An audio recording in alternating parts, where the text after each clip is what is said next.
Arr, I miss her already. We all do, Gene. We all do. Do you think? I don't know. Maybe one day it'll be back. Probably in 2027, Gene. Probably in 2027. Say, Spirit, who that be? Him? Nobody really knows. He just sort of shows up when attractions die, stands and watches from a distance. It's pretty cool, actually. Is he the one responsible for all this? No, he just sort of talks about it. Wait, what he be doing there? What is that? Stop asking questions. It's getting, honestly, kind of on my nerves at this point. But where he be going, Spirit? Probably to talk about it, Gene. Probably just to talk about it.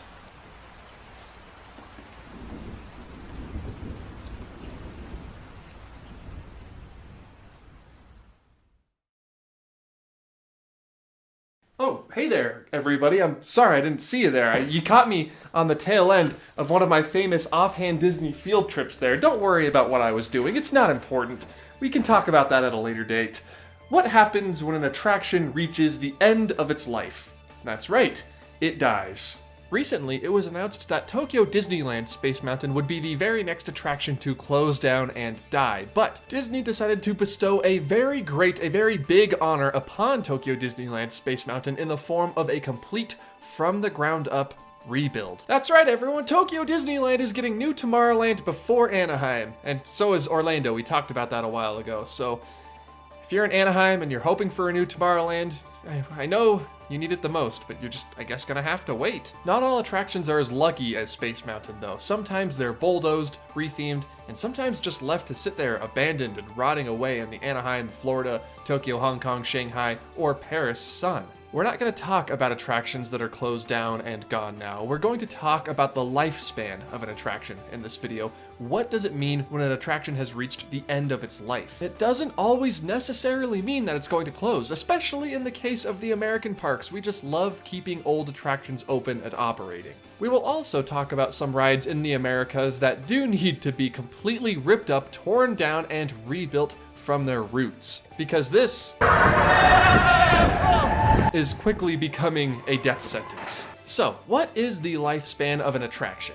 Just like people or internet memes. My money don't jiggle jiggle, it folds. Yeah, that's gonna be out of date by the time this video gets posted. Disney attractions also have a lifespan, but that lifespan can vary. Sometimes an attraction dies a glorious death by being razed to the ground, or sometimes it just gets rethemed and dies a slow, quiet death. But there are also those rare few, those very select attractions that have been around since opening day of their respective parks with little to no change. But I will say, some of these have reached their end of life and we're just keeping them on life support.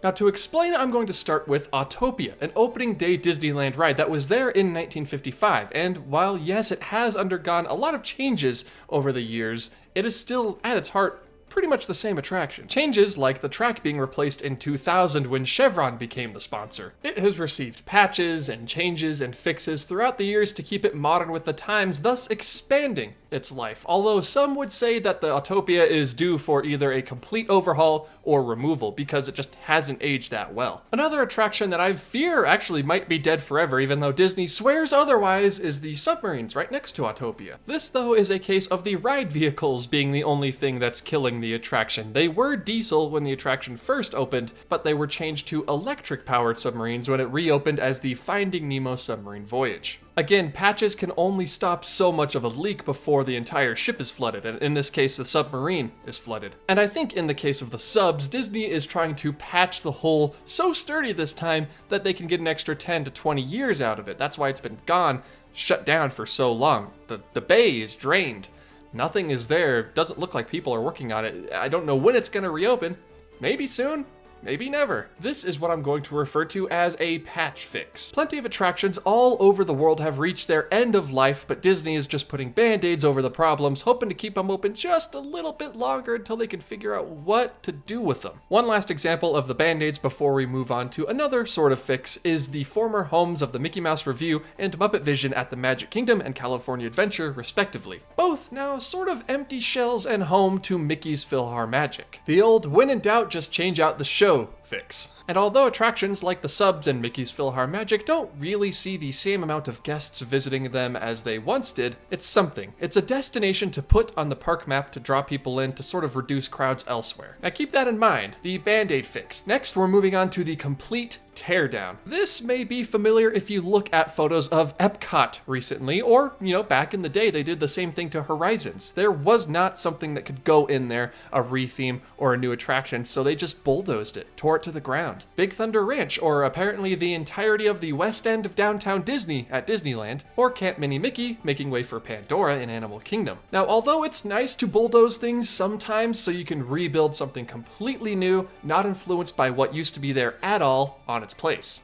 Other times, though, Disney just bulldozes things and leaves them that way. A great example being the current Reflections, a lakeside lodge hotel on Bay Lake at Walt Disney World. It's been bulldozed, it used to be River Country, and they started construction before COVID, and now no one knows what's going on. It's just sort of sitting there in limbo right now, waiting for a theme or a cancellation or to resume construction. Could be either of those three, they're all equally plausible. And then we have two more subcategories before we really dive into the nitty-gritty of why Disney does this and if it's the right thing to do, and that is a retheme or being left abandoned. Now, everyone I would hope is sort of familiar with these two. A retheme in this case, like extraterrestrial alien encounter to Stitch's Great Escape. They got to keep the show building and many of the same show elements, just with a new theme. Stitch instead of a horrifying insectoid alien. Maelstrom to Frozen, or whatever Tarzan's treehouse is turning into over at Disneyland. Seriously, we still don't know. They've announced that they're doing it. No idea what it's gonna be, though. And then, of course, abandoned attractions. Ones that Disney didn't remove, they didn't bulldoze, they didn't retheme. They just sort of left there. Open, exposed to the elements in some cases, left to rot. My most infamous example being the People Mover in Tomorrowland at Disneyland. What may seem like a simple walkway divider running down the middle of the Tomorrowland Avenue was actually the track of an old, lost Disney attraction. One that Disney should bring back. In Walt Disney World, you have remnants of the Fort Wilderness Railroad. Not necessarily an attraction, but you could hop on it and ride it around the campsite, so kind of. Or one of the rare cases of an abandoned attraction, or hotel in this case, that got rethemed, the Legendary Years for the Pop Century Resort being rethemed into the Art of Animation Resort, namely just the Little Mermaid area, but still. Disney canceled the Legendary Years halfway through construction, and then it just sort of sat there across Hourglass Lake, looking disdainfully at its twin brother, looking at all those happy guests entering and then leaving. The aforementioned Stitch's Great Escape is also an abandoned attraction, one that closed down as just being used at this point for storage, or the Rocket Rods queue, another tie into the People Mover, over at Disneyland. Again, just sort of an empty hallway underground. Which brings me to my main question of this video. 8.5 minutes in. What is the best option for Disney to do in the case of an attraction that has just reached the end of its life and is no longer feasible to keep running? Do you retheme it like the Wonders of Life Pavilion into the Play Pavilion? Do you just patch up the holes and hope to God that it doesn't sink or explode like the submarines? Do you tear it down and replace it with something completely new, like with Mini Mickey and Pandora? Or is there another option? Is there something you can do that combines sort of all three? It keeps the old attraction open, but is also a complete teardown and maybe even a retheme.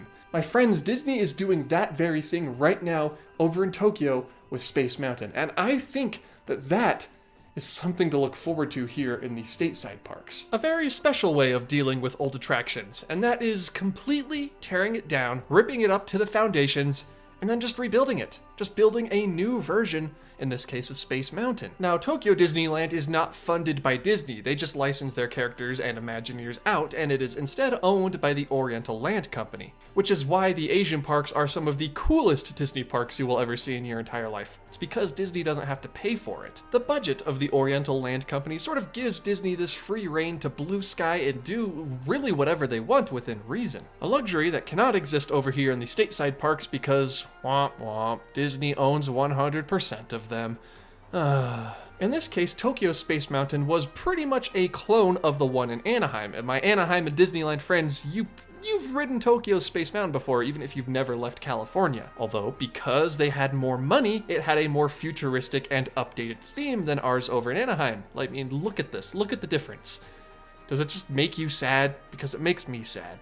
But it's not like Tokyo Space Mountain was super old and rusting away and super jerky and really not fun to ride. No, it had received a refurbishment in 2007. But as far as I know, the track for Tokyo Space Mountain was pretty much the same unchanged track it had when it opened in 1983. So the Oriental Land Company decided it was about high time to retheme and rebuild Space Mountain from this to this. Not only is it bigger, but it looks completely different and will be receiving a completely new track to make it one of the most unique space mountains in the world, probably right up there with Paris's, except that's Star Wars now. Change it back, Paris. Change it back! And I think this method of rebuilding old attractions is something that Disney should utilize more over stateside. They've sort of done it in secret, like really incognito before, like they completely replaced Space Mountain's track at Disneyland in 2003, which is why it's a much more noticeably smooth ride than the one over at the Magic Kingdom, which is just sort of a retooled and reshelled Matterhorn.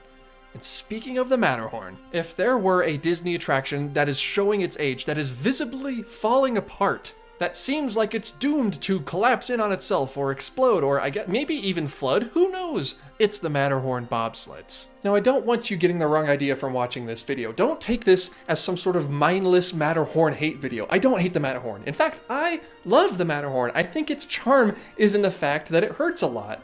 But that's the thing. It hurts a lot. And I think it needs to be rebuilt in the same way that Space Mountain over in Tokyo is being rebuilt. I don't want to get rid of the Matterhorn. I don't want a retheme of the Matterhorn. I think a retheme of the Matterhorn would be a disservice to the spirit of Disneyland. But the current Matterhorn that we have just isn't cutting it. It's popular, don't get me wrong, it's a roller coaster, and we've seen Disney try to do these patchwork jobs in the past with the new 60th anniversary update, with the new Yeti and the Wells Expedition, but it still seems like it's just too broken.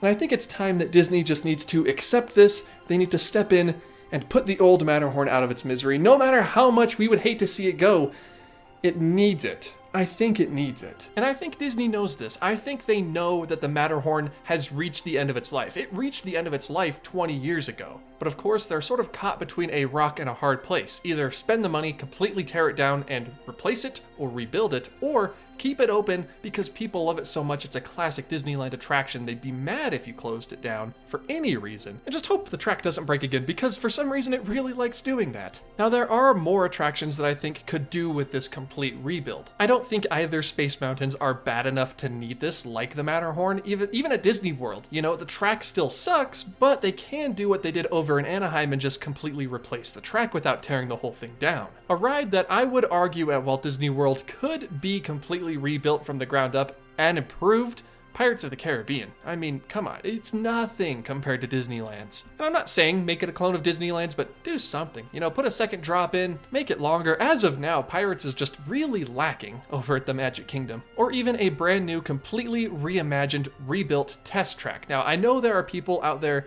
who dislike the new test track. I personally am a massive fan. I think it's so much better than old test track, but I get it. I understand. Maybe we could meet somewhere in the middle, a compromise, with a brand new extended test track, one that's completely inside so it doesn't have to close down every 20 minutes whenever a lightning strike happens. That'd be lovely. But obviously this method of a complete rebuild from the ground up has its cons. It's not all just great, oh look, a new Space Mountain. It costs a lot of money compared to just the patch jobs that Disney can do, or a retheme. You're essentially building an entirely brand new attraction, and you know how long that takes Disney. Still waiting. Now, one last thing before I wrap this video up, before I take my leave and head on out to ride Guardians of the Galaxy Cosmic Rewind, maybe if I can get a boarding group, is that this might not all even be possible. You might not be able to rebuild the Matterhorn because it was built in a bygone era known as the 1950s, when building codes were a lot looser. It's why people are saying, oh, why does Disney take 5 years to build Tron now? But they built all of Disneyland in 1954 in 1 year. It opened in 1955. It's because building codes, mostly. So if they were going to rebuild the Matterhorn, it would have to have a bigger footprint, or they'd have to move it somewhere else entirely. It's not exactly super feasible, because this coaster is all fitted inside this tiny, relatively mountain. So what do? Do you keep patching the Matterhorn up at this point? I think that might be the only realistic answer if you want to keep the ride at Disneyland, because you can't really move it or rebuild it feasibly. So patches every now and then, sprained necks and backs as you ride past the Yeti. It's part of the fun, for sure. But part of me wishes they could just rebuild it. A bigger, better Matterhorn. Maybe not bigger, but definitely a better Matterhorn. I think realistically we have many, many more years of jerky, rough, classic and fun Matterhorn ahead of us. That's not necessarily a bad thing or a good thing. Two-time best human Bob Gurr's signature will remain in the mountain. The basketball hoop will remain in the mountain. And I think until further notice from Disney, not for a good number of years, it's gonna stay. And if there's one attraction at Disneyland that's completely safe from a retheme in the style of Maelstrom to Frozen, I think it's the Matterhorn. I can't see any property going in there. I don't think Disney would be willing to spend the money on doing that. And it has just occurred to me that this has now become a Matterhorn-centric video. Let's get back to the topic at hand. What to do with old Disney rides that are due for demolition. So I'm gonna leave you with two questions. One, if your favorite attraction, say mine is the Haunted Mansion, was falling apart at the seams, pieces were falling out, the track was not working half the time, would you rather them retheme it into something completely new while sort of keeping the spirit of the original, or rebuild it from the ground up with some new special effects, some new scenes improved and sort of modernized, or just not touch it and refurbish it year after year to see how long it would be able to last before calamity struck? Which one of those would you choose? I don't know. If it came to the Haunted Mansion, I'm not sure if I would trust modern Disney to sort of make it good and in the same vein and spirit as the original, but you never know. I underestimate the Imagineers. They could do it. And then the second question, you smell that? That is the smell of the Magic Candle Company. Welcome, foolish mortals, to the ad spot.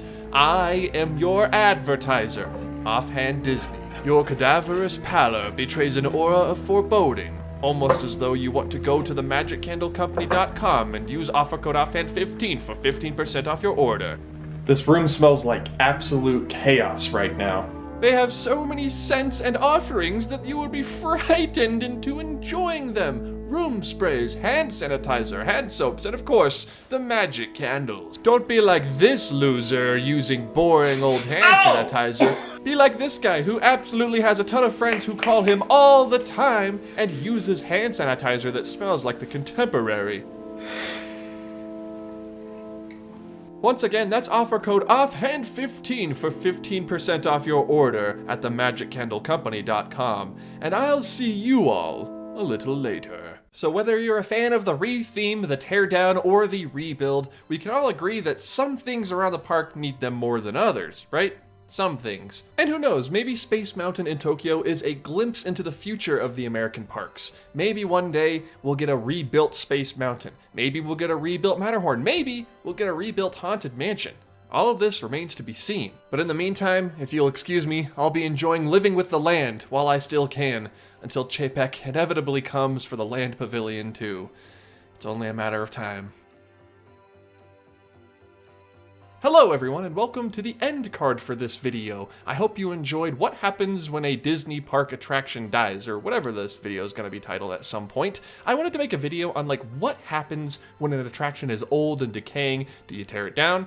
Like, just get rid of it, or make a new Space Mountain out of it. If you enjoyed this video, please be sure to hit that like button, and if you're new around here and want more videos like this, let me know, by all means, by hitting the subscribe button. I wait till the end of the video usually to ask for a sub and a like, because I'm not trying to interrupt the flow of the vid. You know how it is. If you want even more content by me, from me, you can go over to TikTok. I make videos there sometimes when the inspiration strikes. You can also follow me on Twitter and Instagram. I am at Offhand Disney on both of those places, so it's pretty easy to remember. A massive thank you to all of my supporters over at patreon.com/offhanddisney. They get early access to videos, sneak previews, and a bunch of other perks that the normal layman viewer doesn't get. So if you want to head over there, and even just $1 a month will get you access to most of the perks. Not to say I don't like my regular viewers, you all help keep this channel going, but the patrons do as well. They just get cool stuff for it. And I think that is where I'm going to wrap up today's video. Everyone, thank you all so much for watching, and I hope to see you in the next one. Goodbye.